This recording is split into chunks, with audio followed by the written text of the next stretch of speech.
Хадес, владетелю на сенките и мрака, моля те, смили се. пусни я! Хадес, съпруже мой и повелителю на мъртвите и царството подземно, върни му Евридика. Какво говориш, Персефона? Да наруша закон, приет от всички богове. Душата й тук в царството ми вечно ще остане.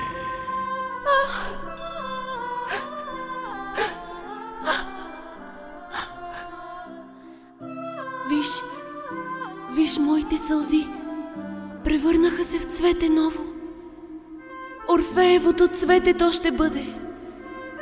И щом поникне цветето върху скалата гола, безсмъртно то ще бъде като нас.